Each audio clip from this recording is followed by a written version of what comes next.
I think earlier, if I'm not mistaken, the governor indicated that the state is facing a massive outbreak in the coronavirus pandemic. I would agree with that assessment.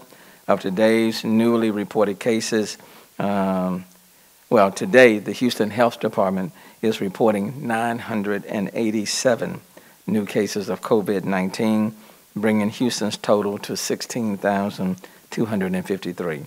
That's 987 new cases today. Of today's newly reported cases, 91% of the tests were conducted June 14 through the 22nd. That's 91% of the tests were conducted June 14 through the 22nd. In addition to that number, we are reporting seven additional deaths as relate to COVID-19. And let me just say, each one of these persons has a family, relatives, friends, and so, just don't want it to be just numbers being reported. But there are 7 more people who have died as a result of COVID-19. Those individuals include a black male in his 60s with underlying health conditions, a black female in her 80s with underlying health conditions, a white male in his 90s with underlying health conditions, a Hispanic male in his 50s with no underlying health conditions, an Asian male in his 80s with underlying health conditions, and an Asian male in his 80s with underlying health conditions, and another Asian male in his 80s with underlying health conditions. The number of deaths increased by 7 to 204. And out of the 204 total deaths, 57 are associated with the nursing homes and 3 with the Harris County Jail. So the number coming from the Harris County Jail has remained the same for quite some time, but the number of individuals dying in our nursing homes, that number continues to rise. So the number now is 57. The Houston Health Department operates 2 FEMA-supported community-based testing sites located at Butler and Del Mar Stadium.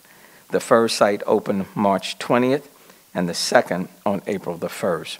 Both sites initially partnered with the Texas Medical Center before transitioning to the FEMA model.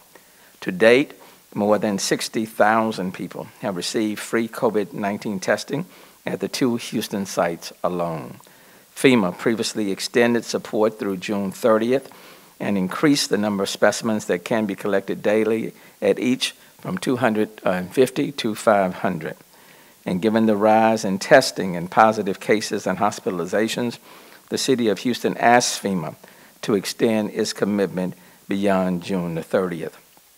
This week, Dr. David Persse sent a letter to the U.S. Deputy Surgeon General asking for continued support. The Houston Health Department and agency partners continue to operate free COVID-19 testing sites across the city, and the Health Department will continue offering stadium-based mass testing with the anticipation of FEMA support ending June the 30th. And let me just say, people are taking advantage of the testing sites. They have been reaching maximum capacity every day over the last several days by noon. I don't know what the status is today. They've reached maximum capacity again today. So people are taking advantage, and we encourage people who, if you've been around a lot of people, especially people with no mask on, we encourage you to be tested. The mark, according to, I think on behalf of Bob Harvey, the President and CEO of Greater Houston Partnership, the marked deterioration of the Houston COVID-19 health data is reaching a critical point with confirmed positive cases, hospitalization, and ICU usage surging with most of the COVID-19 message. And the time is now it's past time for people to take this situation very seriously. So again, we're asking people to mask up. The City of Houston has already initiated an extensive PR and marketing campaign. I think some of you may have already seen the commercials. And that is encouraging people to mask up, engage in social distancing, proper hygiene. Those are the things that will be taken. Let me just say the numbers are moving in the wrong direction. But we are asking people, again, to do what we did early on, take this thing very seriously. And if we do, I think in about hopefully 2 to 3 weeks, hopefully we'll start to see the numbers. This is my hope, Dr. Persse. The numbers 2 to 3 weeks down the road, we'll start to see a leveling off, a flattening, and not the continuous rise. Because we already have cases in the pipeline right now. And so it's important that we start now taking these things very seriously. I am going to be instructing Police Osceola, Police Department and our Fire Department to be monitoring very carefully, for example, all of our business establishments, clubs and bars in particular, as we move closer to the weekend. And then where we are noticing that people are violating the 50% rule, specifically as it relates to our bars and clubs, then to provide that information to TABC with the hope that they will pull their license for a 30-day period.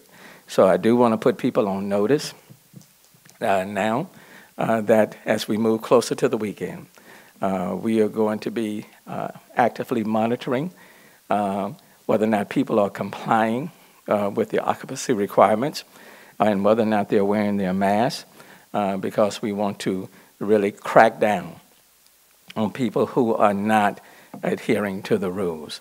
And then we're looking at creating what I would call a board of shame and identifying those businesses that are really working against the rules. We're not jailing anybody, okay, but we do think it's important for people to know who's being a good citizen and who's not.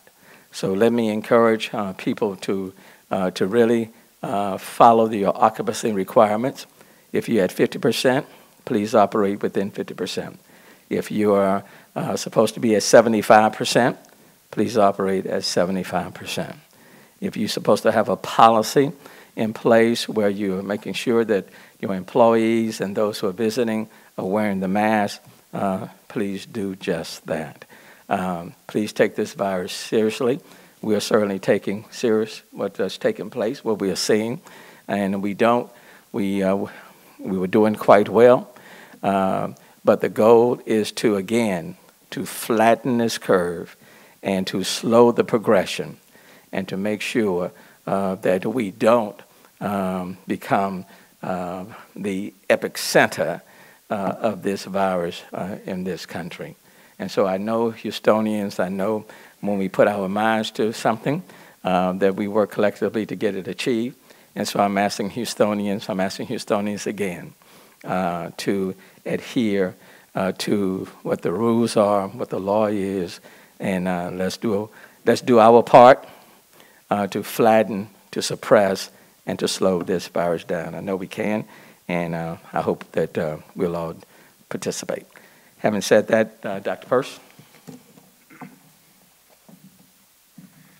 Thank you, Mayor. And I want to pick up on a couple of points that the Mayor made. One was that the lives of the folks who are passed, the 7 lives today and all those before, nearly, not all, but most of those before were people who were elderly. But it wasn't all. But these are still lives. And in a conference call I was on yesterday, I got a little frustrated. I made the point that if we were talking about children's lives, I think our conversation with the community would be much different. We are fiercely protective of our children. And so I don't think we'd be seeing people walking around without masks and in large gatherings if we were talking about children dying. So the lives of elder people are not without value. Their families value them greatly. And we need to, for those who, like the person who I was on the call with yesterday, who sort of suggested that, well, they're just elder people, that really irritated me. And so I snapped back with what might have been a little bit of hyperbole, but maybe not. If these were children's lives, we wouldn't be having the problem that we're having. The curve would not look the way it does. So people need to take this very seriously. And the other point I want to point out is that we have the power to do this as individual Houstonians. We've said this time and time again, but I want to remind you that the masks we wear are highly effective. They're not 100%, but they are highly effective. We brought, again, our poster on social distancing. And if you look at that, if the average person or a person who's infected and doesn't do anything to protect themselves, and they're in a community of people who don't do anything to slow down the virus, one person will infect in 5 days another 2.5 people on average, and within 30 days, all those infected people will infect others. So by the end of a month, it's 406 people are infected in 30 days from one person who is infected. If that one person who is infected reduces how many people they infect by half to 1.5, by the 30 days, the number of people infected is down to 30.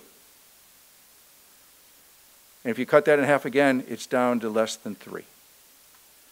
So wearing masks and social distancing, those are the keys to changing the course of this virus and to flattening the curve. And every one of us can do that. The situations in the hospitals continues to worsen. Now, hospitals are doing really remarkable work in trying to shift the load of patients. The problem is that, the mayor mentioned today 987, I believe, new cases, and that was just since June, just a few days ago. So the good news there is that the labs are getting the reports to us, that has been an intermittently a problem, but in this case, today's numbers have actually been very recent, and it's nearly 1,000 new cases. So the other thing to keep in mind is that while we have contact tracers working, all of that contact tracing, case investigation, contact tracing, that takes time before we can to get to these people and have a conversation with them, where then they have to, for those that are the cases that are infected, they have got to isolate themselves, which means no person-to-person contact. And their contacts need to quarantine themselves, which means no person-to-person contact. Those are very difficult. And if you assume that today we're reporting nearly 1,000 new cases, and if of those 1,000 they had, let's just go by the chart, let's just say it was 2.5. That's nearly 3,000 people that need to have no person-to-person contact based on one day's results. And this is all 100% avoidable by wearing masks and social distancing. We can do it. I don't want to sound like too negative. I want Houstonians to feel empowered and encouraged to stop this virus. Mask up. Thank you, sir. And with respect to the testing sites, because that's a critical component, give us an idea of where we are. Thank you, Mayor. First, I'd like to say, to reemphasize what Dr. Persse is saying, every person can make a difference. It's not too late. Mayor, the first person that you described on that list of the deaths is actually a description of me, and I tend to think that I matter. Where we are with testing, we know that the feds have talked about pulling out. What we're in the process of doing is requesting that some of the state assets that are located in the community be redirected toward Butler and the Del Mar sites. We're also in conversations with a couple of organizations to see whether or not they would be willing to assume some or all of the functions that exist at Del Mar and Butler site. The reason that it's important for us to keep those sites going is because in the last couple of weeks you see that we have maxed out every day. I get a text at about 10:30 in the mornings stating that our gates are closed, which means that we have registered enough people to fulfill the capacity at each one of those sites. We're hopeful that the state will be supportive of redirecting some of those resources to give us an opportunity to actually transition into another mode so that we can keep those major sites going. So let's just say this. The numbers are increasing. 987 today from the 14th through the 21st, 22nd. But on average, we are looking at more than 650 cases per day, okay, on average. Today was 987. I think yesterday might have been 844. The day before was 1,789. Saturday was 844. On Friday was over 900. I think the numbers kind of stick within my head. Look, people wanted to open up towards the end of April, May, and we did. And people wanted to get out and about, and now people are re-socializing.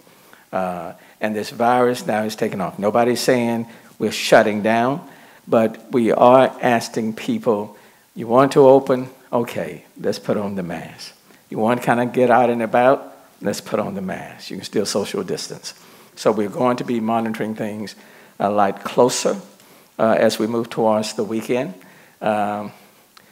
And quite frankly, because this is a healthcare crisis, I don't care if you get mad with me, but we are going to get this thing under control, okay? We are going to get this thing back under control. And so certainly encouraging people to do their part, and let's step up as Houstonians do, and at the very minimum, okay, put on the mask, engage in social distancing, wash your hands, and let's try to get this thing back under control. It's going to be with us for a while, and so we just have to learn how to manage it. And that's the goal, and that's the objective. And if we get on top of it now, I think 2-3 weeks down the road, hopefully the numbers will be reflective of our actions.